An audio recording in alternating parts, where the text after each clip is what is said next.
Tagad izveidosim dokumentu paraugu. Dokumentu paraugi tiek izmantoti, lai sastādītu jaunus aktus, par pamatu ņemot kādu no dokumentu paraugiem. Spiežam jauns dokuments.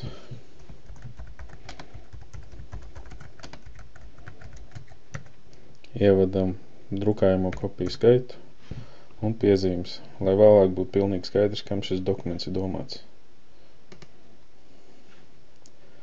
Varam vaļā un uzreiz ejam uz kopēšanas sadaļu. Ne viss dokuments vienmēr ir jāveido pilnīgi no jauna. Par pamatu var izmantot kādu jau no esošajiem dokumentiem. Piemēram, paņemsim šo un nokopēsim visu viņa dokumentu sagatavas sadaļu. Bet kopējot jāatcerās, ka tiks nodzēsts viss esošā dokumenta saturs. Nokopējam, ir, pārlādājam lapu, skatāmies, ka jau mums no iepriekšējā dokumenta ir sagatava. Dokumentu paraugs sastāv no 4 daļām, un tikai vienu jūs varēsiet mainīt, veidojot jaunu aktu, ņemot par pamatu kādu dokumentu paraugu. Tas ir šo sadaļu. Šeit jūs varat jau sarakstīt iepriekš kaut kādus standarta tekstus, un pēc tam veidojot aktu, izmainīt tikai vajadzīgo, vai varat pilnībā atstāt tukšu. Katrai no dokumenta nemainīgajām daļām ir kaut kādas identifikācijas teksti, ar kuriem tiek ievietoti kādi speciālie dokumentu sadaļas bloki. Teiksim, galvgalī var ievietot logo bildes. Lai ievietot bildi, ir jāņem no sistēmas bilžu tabulas, ko var atvērt gan šeit, gan šeit. Kāds no bildes identifikācijas tekstiem. Šai gadījumā teiksim šis.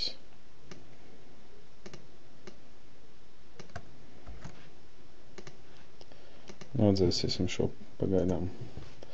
Un iekopējam šādu identifikācijas tekstu, kur cipars var būt mainīgais katrai bildē. Ievietojot bildi, tās izmērs, protams, var neatbilst mūsu vajadzīgam. Tāpēc spiežam labo taustiņu uz bildes, izvēlamies attēla īpašības, uzliekam platumu un darīts. Protams, ne jau pirmo reizi var sanākt, tāpēc var vairākas reizes nākties piemeklēt vajadzīgo platumu. Satura nemainīgā daļa. Tas ir dokumenta satura augšējā daļa. Šeit jūs varat sarakstīt visu, ko un kā vien vēlaties, izņemot tur, kur vēlaties, lai būtu dokumenta numurs, ir jāiekopē šis teksts. Tur, kur būs dokumenta tabula ar kases aparātu un klienta detaļām, ir jāiekopē šis teksts.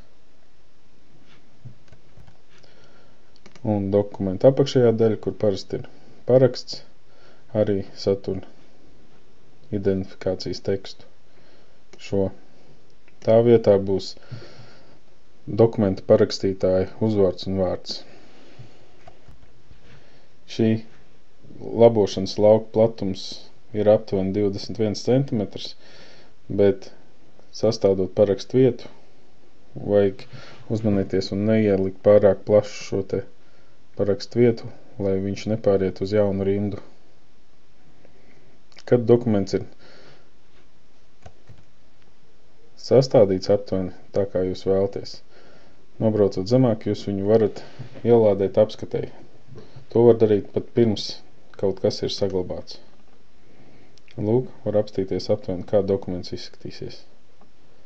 Ja viss apmierina, ieteicams ievadīt kādas piezīmes un saglabāt dokumentu.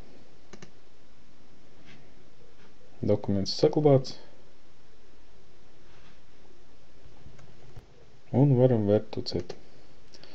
Tagad šo dokumentu paraugu Jūs jebkurā brīdī, protams, varat arī izmainīt. Šeit izmainot gan nosaukumu, gan skaitu, gan piezīmes. Bet vajag atcerēties, ka ja dokumenta paraugs jau ir izmantots par aktu paraugu, tad būtiskas izmaiņas nevajag veikt, lai vēlāk nav problēmas ar saprašanu, kam kas ir domāts. Tagad varam iet uz klientiem, atvērt attiecīgo klientu, sameklēt vajadzīgo kases aparātu, sastādīt aktu, izvēlēties dokumentu, mūsu jaunais dokumentu paraugs datumu, lūk, būs klienta detaļas un kases aparāta detaļas, lūk, mainīgā daļa, ko mēs varam mainīt kā vien vēlamies. Izvēlamies parakstītāju, piezīmes, ja tas ir vajadzīgs. Pirms vēl kaut kas ir izveidots vai saglabāts, apskatīt, kā tas būs, aptuveni būs, un izveidot dokumentu. Lūk, tiek piešķirts numurs, gan arī izmaiņas var vēl veikt kādas. Bet atceraties, mainot dokumentu datumu, mainīsies, pie saglabāšanas mainīsies arī dokumentu numurs. Lūk. Un pie klienta aktiem vienmēr var atvērt kādu no aktiem, izmainīt kaut ko, ja vajadzīgs. Un šeit, attiecīgi sameklējot vajadzīgo aktu, sagatavot PDF un izdrukāt.